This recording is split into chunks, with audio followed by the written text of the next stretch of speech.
Did you know that you do not have to cut out carbohydrates to fix your blood sugar? In fact, the fastest way to fix your blood sugars is actually more about adding foods, not eliminating entire food groups like carbs. And I've seen it firsthand. I have hundreds and hundreds of patients who've turned their numbers around in just days by adding these foods to their regimen. And not just temporarily, they're still able to keep their sugars low without medications for months and even years. So, in this video, I'm going to show you how to use each of these 10 foods to fully optimize your biochemistry and reverse insulin resistance on a cellular level, so you can bring down your sugars quickly and naturally. And most importantly, sustainably. Before I get into the first one, do me a quick favor.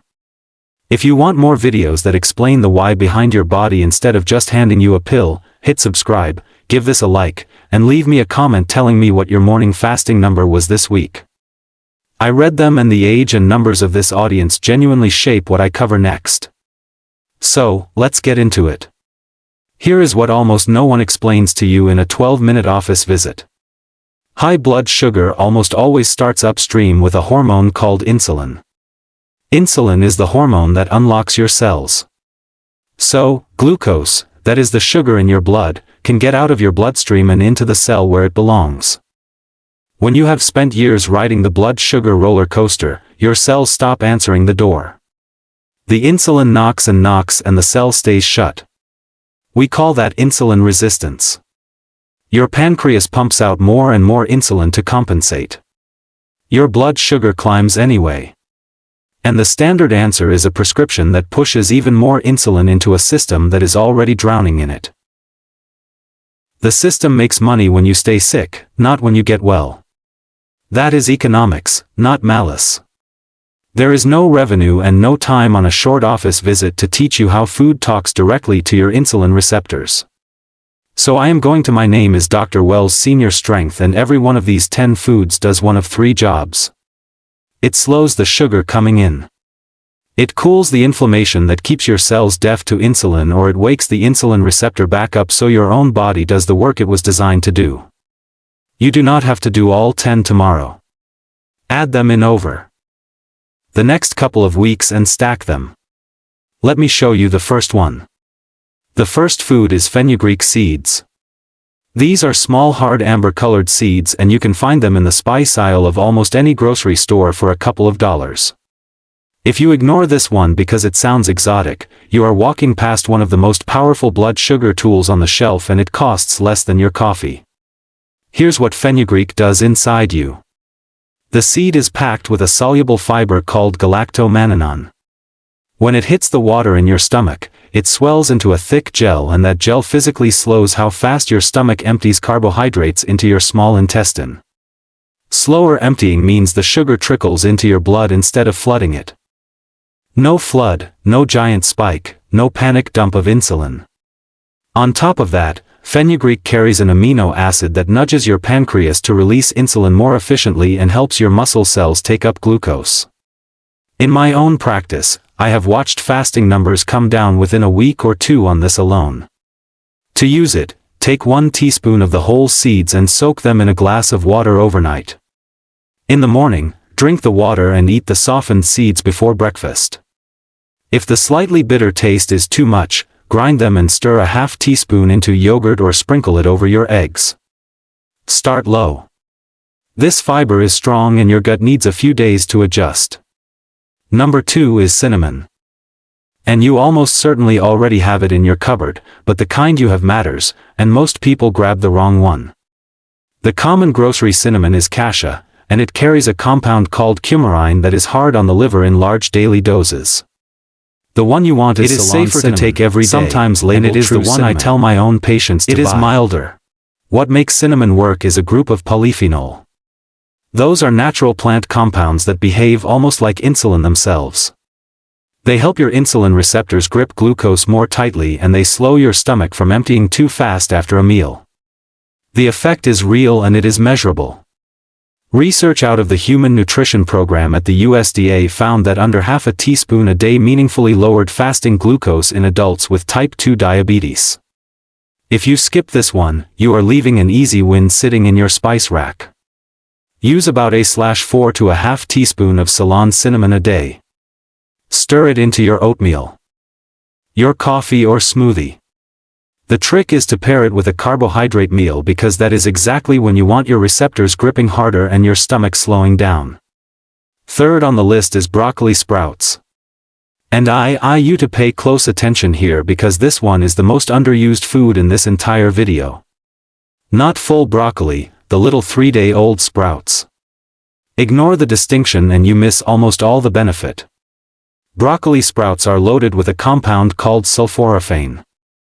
And the sprouts contain somewhere between 50 and 100 times more of it than a head of mature broccoli. Sulforaphane does something none of the other foods on this list do quite as directly. It goes to your liver and quiets down the overnight glucose factory. Your liver makes sugar while you sleep. And in insulin resistance, it makes far too much. Which is why so many of you wake up with a high fasting number you cannot explain. A 2017 study from London University in Sweden gave concentrated sulforaphane to people with type 2 diabetes and brought their fasting blood sugar down measurably with the strongest effect in exactly the people whose sugar was hardest to control. You can grow broccoli sprouts on your own counter in a jar for pennies or buy them in the produce section. A small handful, a/4 cup on a salad or sandwich most days is plenty. Do not cook them hard because high heat destroys the active compound. Eat them raw or barely wilted. So far, every food has done the same quiet work, slowing the sugar down or waking the receptor up, and we are only 3 in. The next 4 are the ones that change the meals you are already eating. If a friend or someone in your family is fighting their numbers, too, send them this video because this is the stuff no one sat them down and explained. Anyway, number 4 is the avocado. Most people think of it as a fat to avoid because of the calories and that fear is costing them. The fat in an avocado is monounsaturated fat, the same family as olive oil, and it is one of the most blood sugar friendly things you can put on a plate. The reason is simple. That healthy fat and the fiber inside an avocado slow your entire meal down. When you add half an avocado to a plate of rice or toast, you are not removing the carbohydrate. You are putting a brake on how fast it turns into blood sugar. The glucose climbs gently instead of spiking over time. Monounsaturated fat has also been shown to improve insulin sensitivity, meaning your cells answer that insulin knock a little faster. In my experience, this is the easiest food on the list to make a habit because it makes the meal more filling and you stop reaching for a snack an hour later. Half an avocado a day is a sensible amount. Put it on your eggs in the morning, mash it onto whole grain toast, or add it to a salad that already has a starch in it. Anywhere you have a carbohydrate, an avocado softens the blow. 5th is chia seeds. These are tiny gray and black seeds and they punch far above their size. If you have ever seen chia sit in liquid and turn into a pudding, you have already seen exactly how it works in your gut. Chia is one of the richest sources of soluble fiber you can buy. When it meets the water in your stomach, it forms that same thick gel we talked about with fenugreek. And that gel wraps around the carbohydrates in your meal and slows their absorption to a crawl. The sugar releases slowly and steadily so you avoid the spike and the crash that leaves you shaky and hungry an hour later. Chia also carries a plant-based omega-3 fat that helps calm the low-grade inflammation sitting underneath insulin resistance. Cool the inflammation and the cells start listening to insulin again. 1 to 2 tablespoons a day does the job. Stir it into yogurt. Drop it in a glass of water with a squeeze of lemon or blend it into a smoothie. Give it 10 minutes to gel before you drink it and drink plenty of water alongside because all that fiber needs liquid to move. Number 6 is fatty fish, and I mean salmon and mackerel specifically. This one does not work by slowing your meal down. It works on the deeper problem, the reason your cells went deaf to insulin in the first place. Insulin resistance is driven in large part by chronic inflammation. When your body is quietly inflamed year after year, that inflammation physically interferes with the insulin signal at the surface of the cell. Salmon and mackerel are loaded with 2 omega-3 fats, EPA, and DHA, and these are among the most powerful natural anti-inflammatory compounds we know of. They lower the inflammatory signals, the cell membrane gets healthier, and the insulin receptor starts working the way it is supposed to. In my 15 years of practice, the patients who eat fatty fish twice a week consistently have calmer, more stable numbers and better blood pressure to go with it. Aim for 2 servings a week about the size of your palm each. Wild salmon, mackerel, sardines, and herring are all excellent. Bake it, grill it, or buy it canned if that is easier on your budget. Canned mackerel and sardines are some of the cheapest, most powerful foods in this entire video. 7th on the list is walnuts. Of all the nuts, this is the one I point my patients toward first because of what it does for the lining of your blood vessels and for your insulin at the same time. Walnuts are rich in polyunsaturated fat and the same plant omega-3 found in chia. That fat improves the function of your endothelium, the thin lining inside your blood vessels, which is one of the first things high blood sugar damages. At the same time, the fat, fiber, and protein in walnuts blunt the rise in blood sugar after a meal and have been shown to lower fasting insulin, which is the number underneath your blood sugar. That tells you how hard your pancreas is straining. Eat a small handful as a snack instead of crackers or a cookie, and you have taken a sugar spike and turned it into a flat line. A small handful is about a/4 cup or 7 to 10 whole walnuts. Keep them raw or dry roasted, not the candied or honey-coated kind. Use them to replace a processed snack, not to add on top of one. Number 8 is eggs. Whole eggs, yolk included. For years, people were told the yolk was the enemy. And that bad advice pushed folks towards sugary breakfast cereals that were far worse for their blood sugar. Let me set that straight. A whole egg is almost pure protein and fat with virtually no carbohydrate, which means on its own it barely moves your blood sugar at all. But the real magic is what doctors call the second meal effect. When you start your day with eggs instead of toast or cereal, you steady your blood sugar not just at breakfast, but all the way through to lunch. You walk into your next meal with calmer numbers and a smaller spike. The protein and fat also keep you full. So, the mid-morning cravings that send you toward the cookie jar quietly disappear. In my practice, swapping a cereal breakfast for 2 or 3 eggs is one of the single fastest changes I see on a morning glucose reading. 2 or 3 whole eggs in the morning is a solid target for most people. Scramble them, boil them ahead for the week, or fold in some spinach. Put that avocado from earlier right on top and you have built a near-perfect blood sugar breakfast. Number 9 is apple cider vinegar. And this is the one with the fastest visible effect on a glucose meter of anything on this list. If you have a meter at home, you can watch this one work tonight. The active ingredient is acetic acid. It does 2 things at once. It slows your stomach from emptying so the carbohydrates in your meal arrive in your bloodstream gradually, and it helps your muscles pull glucose out of your blood and use it for fuel. The research here is strong work led by Dr. Carol Johnston at Arizona State University found that a tablespoon of vinegar before a carbohydrate meal lowered the after-meal blood sugar spike by roughly 20% in people with insulin resistance.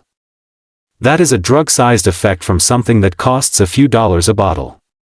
Take 1 tablespoon and this matters diluted in a full glass of water 10 to 15 minutes before a meal that has carbohydrates in it. Always dilute it. Never drink it straight because the acid is hard on tooth enamel and the throat. And if you take any medication for blood sugar already, talk to your doctor first because vinegar plus that medication can push your sugar down faster than you expect. The 10th food is lentils. And this one proves the whole point of this video. Lentils are a carbohydrate and they will lower your blood sugar. Here is how that works. Lentils are built from a slow carbohydrate called resistant starch wrapped in soluble fiber and a healthy dose of plant protein. That combination means the glucose inside the lentil is released into your blood slowly and steadily over hours instead of all at once.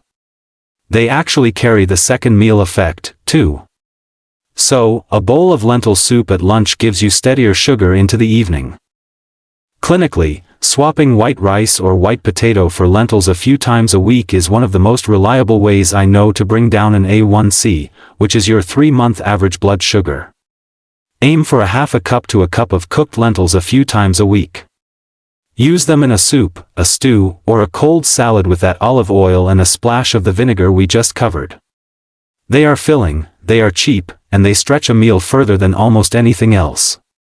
Let me tell you about someone I will call Donna.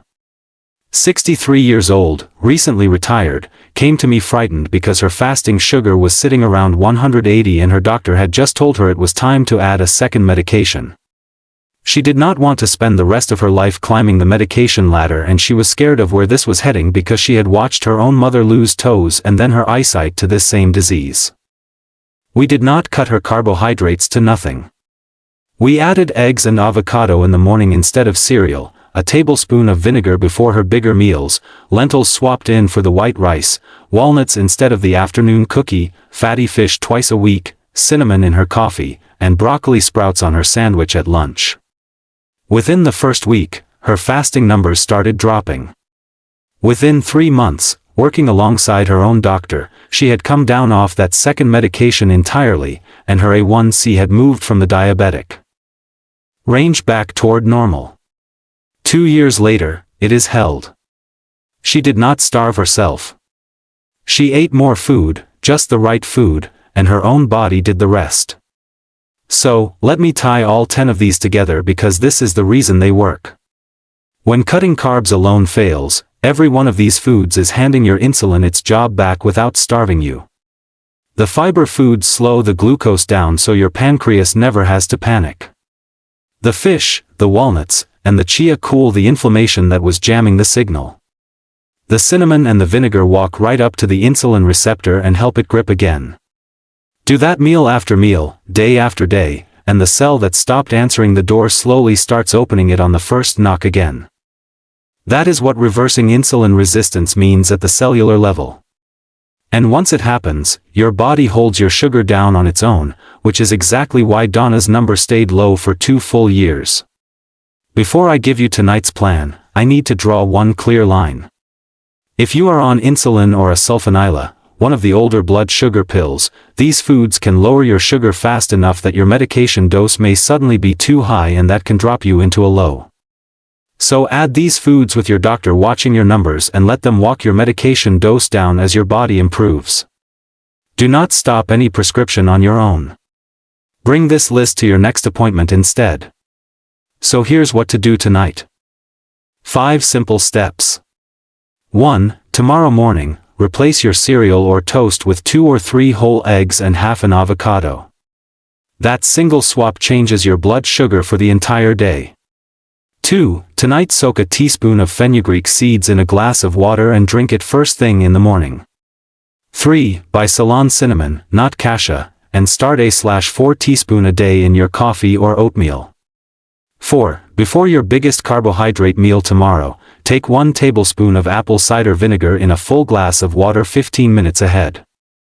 5. This week, swap white rice or white potato for lentils at least twice and put fatty fish on the menu 2 nights. Stack these in over the next 2 weeks. You are not removing the foods you love. You are adding the foods that protect you. Now, everything we did today brings your sugar down during the day and after your meals.